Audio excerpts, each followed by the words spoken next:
watching, and they are the Jehovah's Witness family. They are actually watching these videos, so they are probably going to be watching this one as well. Yeah. So here's what I say to that. They're going to get this word whether they want to or not. Wow. What it is about the acceptance and the rejection of it. That's So right. they're watching, but through us, even though we may feel like somebody's objecting to what we're saying, they're still getting witnessed to. Like Right. like they used to tell us, well, we're witnessing to you. But the curiosity kills the cat. That's right. But Yes. Yah brings us into people's lives so that they can, it's not by us, we're just vessels. That's And right.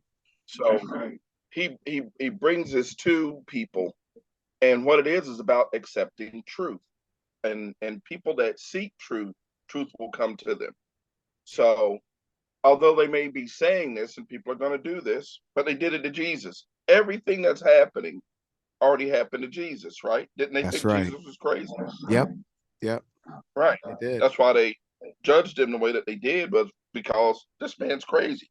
Yeah. They, this is why they passed up on the miracle and went to, why is he healing people on the Sabbath? Right. You know, Right. because they're missing the message. That's right. They're Yeah. missing the purpose of it. And it's the spirit of the law. It's not the letter of the law. If it was the That's letter of the right. law, no man could stand up to the letter of the law. Right. So it's unreasonable.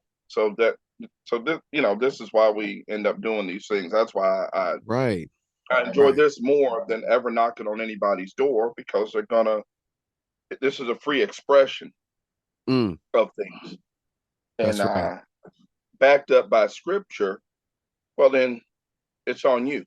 Yep. It's not on me. That's right. That's right. And so, what do I do? But I got to keep telling it. I got to keep speaking. Yes.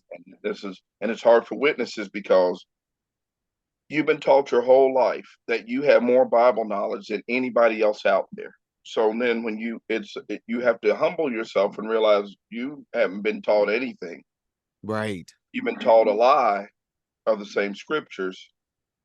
And now it's time for you to get the truth of the scriptures, and none of it fits. This is why the overlapping generations didn't fit and things like that didn't fit.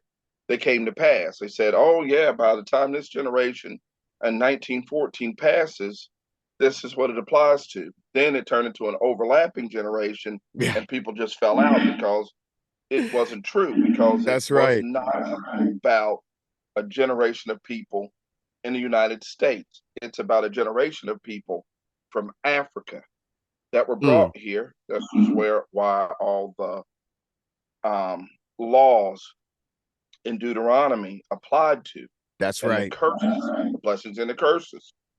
That's So right. you can read a couple of things, and people say, "Well, that happened. This could have happened to anybody." But truth be told, it didn't happen to anybody, because you can't tell me anybody else. But your Yes. mind tells you it can't be these people. Right. It's impossible. It's got to be these other people I don't know about yet. That's right. And that kind of brings us back to and to the viewers watching. One of the reasons why Barak and I actually are on this live panel is because of the fact that speaking about history, speaking about biblical things, and actually, spreading the truth, it's actually, and truth is such a big word. But when you're actually sharing information that is against what a person thinks or what they believe, they go on an attack. So there was a couple of posts, and I've seen Barak. He would post certain things, and then I would post certain things, and then people would go on an attack without even looking into the information. So eventually, we're actually going to have a couple of those people here, and they would like to discuss certain topics as well. But one of the topics that we were talking about was if Jesus was black or not. Now, just to give you a little bit, if you don't mind, Barak, if you can tell us a little bit about your background, um, how long have you been was in the organization, and how long have you been out of it, and tell us a little bit also about your journey, because so many people, when they leave an organization or a high control system, usually they end up leaving God out of their life completely or completely not believing in the Bible. So what tell us a little bit about yourself, and your journey. Okay, so I was born in. There's 7 children in my family. All of us were born in as witnesses, Mm, and I'm the next to the last. I'm 6 of 7, wow. and so my dad was an elder, and my dad ended up in the area that we ended up in was because witnesses were starting to integrate the halls. See, they weren't integrated before. That's So right. in Okay. 1970, in the 70s, late 60s, early 70s, they were starting to integrate the halls. And so he was picked to integrate the Kingdom Hall that we ended up moving into, which was Tarpon Springs Kingdom Hall. Is And that is that Florida? yeah, that's in Florida. Okay, okay. Yeah. Right. So we went from, I was born in Bradenton. He was in a congregation there. And then it's a few miles north. It's about 30 miles north. It's Tarpon Springs. And he was very prominent. He was very well known in the Tampa Bay area. He was a very well known elder. We Right. could say prominent, Right, right. but it was because he was likable and he cared about people. He wasn't dogmatic to the point where people became inhuman. Right. And so And it there was so was, much better back then anyway, too. yeah, That and that and it that was good. home Now, feeling. right. So in the area that we grew up in, as far as being a witness, it wasn't that bad. Okay. It was there was enough witness kids. You really didn't miss the world so much Right. because there were so many kids. You I could remember you told me play, about the football games. yeah, football, baseball, basketball, Right. from Tampa to St. Petersburg to Bradenton to Brooksville. This is the whole Tampa Bay area, which is Right. central West Florida. Okay, and so it was good. It wasn't bad. Right. Right. Yeah, you didn't get to play sports, but you played enough sports. Yeah. Kind of got to, Yeah. do a Fill few that things. We void. had a lot of parties, you That's know. right. And I tell people this, you know, um, what people focus on is bad. People have a negative thought about different things, but negativity controls you. That's So right. what you got to do is think about the positive things that you could take away from the organization. All of it wasn't bad. If you That's say that right. all of it was bad, you're not being honest with yourself. And this is what causes people to go the complete opposite way. They don't believe in the Bible. It's everything is bad because what they drilled into your head was if you don't believe in them, then the Bible isn't true. Yeah. And what you have to do is get yourself out of that thought process that the Bible doesn't count because of the way that they brought it to you. So, but let me get back to my history. Yeah. So, Yeah. like everybody does, you get married so you can experience life.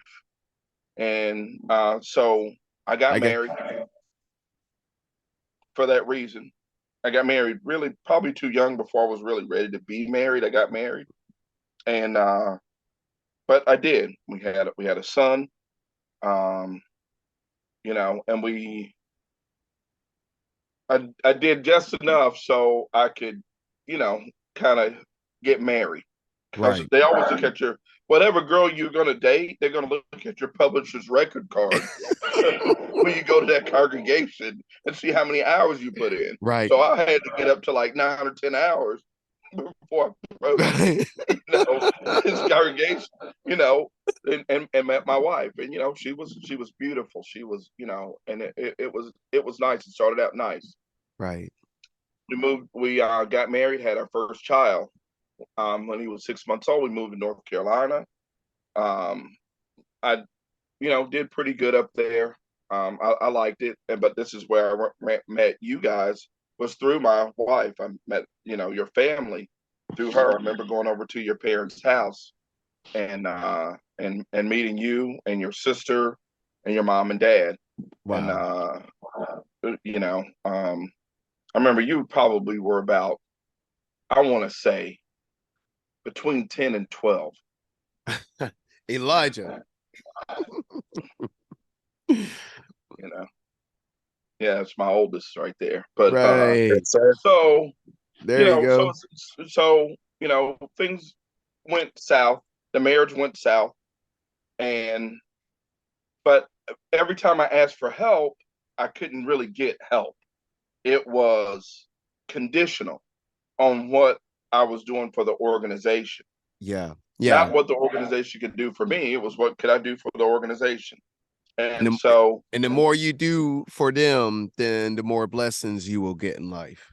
supposed to, Yeah. right? But that's not really the way blessings work because what happens is they become the mediator.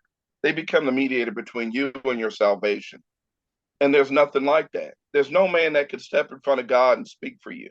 That's There's correct. nothing set up except for Jesus or Yeshua is the only one that could stand and speak for you. Only one mediator. So That's no right. organization, no man or anything could speak for you. That's it. That's It's in a nut. This stuff is so simple till it's scary, and I don't understand why people don't get it. Maybe I'm blessed with discernment. You know, right. it's the Right. way that I feel. I'm blessed with discernment because to me, some of the stuff is so plain as day, and people make it complicated, and That's right. it's not that complicated. We can, you can do it. You can break free. But part of it, like slavery, like real slavery, once they broke the physical chains, you have to break the mental chains off. You're That's still a correct. slave if you're mentally chained to something, or you feel like you're pushing against something so hard, it still got you. If Mm-hmm. you're pushing against it, if you walk away from something, it doesn't have control over you. And there's a difference in that. Okay. So, 100%. Yes. yeah. So, the marriage went south.